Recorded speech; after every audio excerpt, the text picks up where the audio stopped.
Field marshal Asim Munir का दौरे अमरीका, पाकिस्तान की बड़ी कामयाबी। अमरीका ने कलअदम BLA और उसकी झेली तंजीम मजीद ब्रिगेड को आलमी दहशतगर्द तंजीम करार दे दिया। अमरीकी महकमा खारजा ने कहा कि बलोच लिबरल आलमी और झेली ग्रुप मजीद ब्रिगेड बैन अल-अक़वामी दहशतगर्द तंजीम है।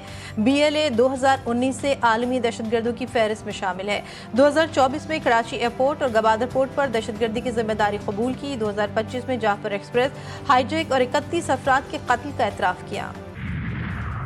अमरीका और चीन में तिजारती जंग 90 रोज के लिए मौखर। भारतीय टैरिफ का खतरा टल गया। अमरीका और चीन ने दरामदी अशिया पर इजाफी महसूलात के नफाज को 90 दिन के लिए मौखर कर दिया। व्हाइट हाउस के मुताबिक चीन के साथ बातचीत जारी है। तिजारती मुफाहमत के इम्कानात को ज़ाया नहीं होने दिया जाएगा। कराची में शार फैसल पर नर्सरी के करीब गाड़ी की मोटरसाइकिल को टक्कर। हादसे में मोटरसाइकिल सवार जाबाज शनाख्त सुहेल अहमद के नाम से हुई। नॉर्थ कराची बिलाल कॉलोनी के करीब ट्रैफिक हादसे में जख्मी शख्स दौरान इलाज दम तोड़ गया।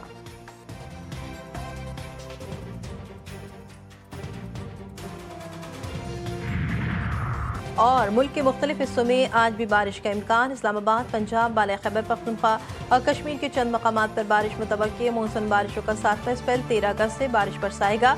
सिंध के साहली इलाकों में मतला जुज़वी अब्र आलूद। कराची में बादलों का राज, हल्की और बारिश बूंदाबांदी का इम्कान।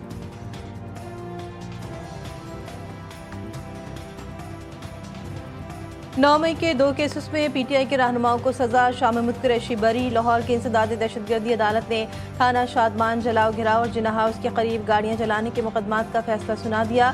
तहरीक इंसाफ की रहनुमा यास्मीन राशिद को 10 साल, एजाज चौधरी 10 साल, महमूद रशीद 10 साल, उमर सरफराज चीमा को भी 10 साल की सजा। आलिया हमजा 5 साल और सनम जावेद को 5 साल की सजा सुनाई गई। ATC लाहौर ने दोनों मुकदमात पर फैसला 9 अगस्त को महफूज किया था। कोर्ट कमांडर हाउस के करीब गाड़ियां जलाने के केस में 65 सरकारी गवाहों के बयानात पर जरह मुकम्मल की गई। 7 इश्तिहारी करार दिए गए। एक मुलजिम वफात पा चुका है।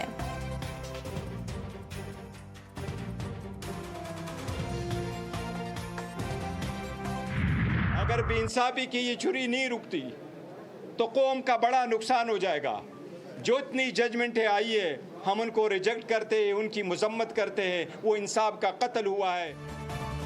इंसाफ का कत्ल, सजाओं की मजम्मत। पाकिस्तान तहरीक इंसाफ ने फैसले को चैलेंज करने का ऐलान कर दिया। चेयरमैन PTI बैरिस्टर गौहर ने कहा इंसाफ का कत्ल हो रहा है, सजाओं की मजम्मत करते हैं। चीफ जस्टिस से मुतालबा किया जाली मुकदमात का नोटिस ले। अपील की 9 मई वाकयात पर जुडिशल कमीशन बनाए। असद कैसर ने कहा मुल्क को आइन और कानून के मुताबिक चलने दें, पार्लियामेंट तो सिर्फ रबर स्टैम्प बन गई है।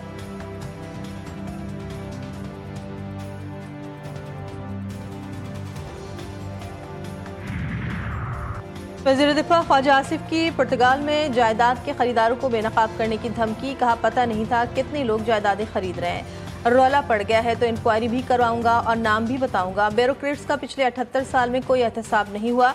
ब्यूरोक्रेसी को तमाम कवानीन और कवायद का पाबंद होना चाहिए। ख्वाजा आसिफ की एक बार फिर इस्तीफे की तरदीद।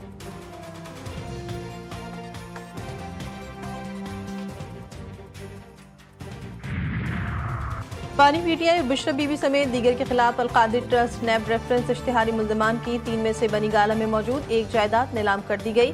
ज़राए के मुताबिक अलकादिर ट्रस्ट केस के इश्तिहारी मुल्जिमान में फरज शहजादी भी शामिल।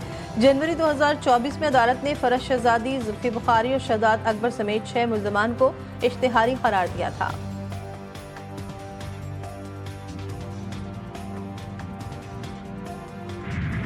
कराची में डंपर की टक्कर से बहन भाई की मौत की तहकीकात। हादसे का जिम्मेदार डंपर ड्राइवर निकला।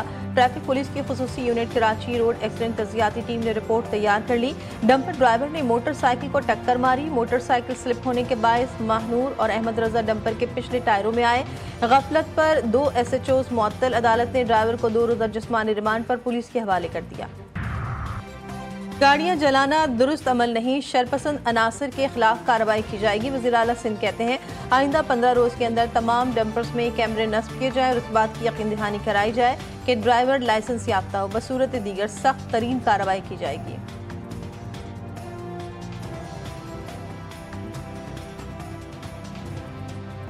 कराची में डंपर से शहरियों की हलाकत पर सिंध असम्बली में गर्मा गर्मी। शर्जील मेमन और अपोजिशन लीडर अली खुर्शीदी आमने सामने। शर्जील मेमन ने कहा, MQM और कैदी नंबर 804 में कोई फर्क नहीं, बदमाशों को बदमाशों की तरह जवाब मिलेगा।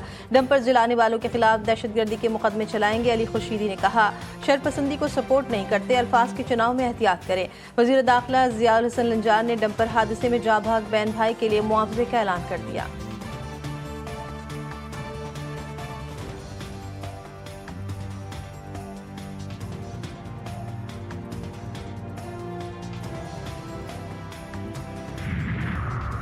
प्यूटन से मुलाकात में जंगबंदी पर जोर दूंगा। अमरीकी सदर डोनाल्ड ट्रंप कहते हैं, रूस ने यूक्रेन के एक बड़े हिस्से पर कब्जा कर रखा है।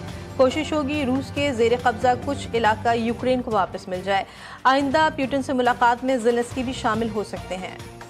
वाशिंगटन DC में पुरतशद्दुद ग्रुपों और बेघरों के खिलाफ क्रैकडाउन के लिए नेशनल गार्ड की तैनाती का हुक्म। पुलिस बराह रास्त विफाक के कंट्रोल में होगी। अमरीकी सदर ट्रंप ने दावा किया कि दारुल-हुकूमत पर पेशेवर मुजरिमों ने कब्जा कर रखा है। कत्ल, कार लिफ्टिंग और इस्मत दरी के वाक़यात में इजाफा हुआ है। बेघरों को शहर से निकाल दिया जाएगा। इसराइल सच बताने वालों की भी आवाज़ दबाने लगा। अल जज़ीरा की टीम पर फिजाई हमला। अनस शरीफ समेत 5 सहाफ़ी जान से गए। सयूनी फौज ने अशफा अस्पताल के बाहर सहाफ़ियों के खेमे को निशाना बनाया। इसराइली फौज का हमले का एतराफ़ 28 साल अनस शरीफ ने कैमरामैन की हैसियत से कई जंगों को कवर किया। हालिया जंग में रिपोर्टिंग की जिम्मेदारियां संभाली। सयूनी फौज का जैतून पर फिजाई हमला। रफ़ाह में इमदाद के मुंतज़िर अफराद पर फायरिंग। 13 फ़लस्तीनी शहीद। 24 घंटों में शोहदा की तादाद 68 हो गई। पाक वेस्ट इंडीज वनडे सीरीज का तीसरा और फैसला कुन मैच आज खेला जाएगा। सीरीज का पहला मैच पाकिस्तान ने 5 विकेटों से जीता था। बारिश से मुतासरा दूसरा वनडे वेस्ट इंडीज ने भी 5 विकेटों से जीता। सीरीज के फैसला कुन मैच के लिए कप्तान मोहम्मद रिजवान कहते हैं, टीम में 2 से 3 तब्दीलियां की जा सकती हैं।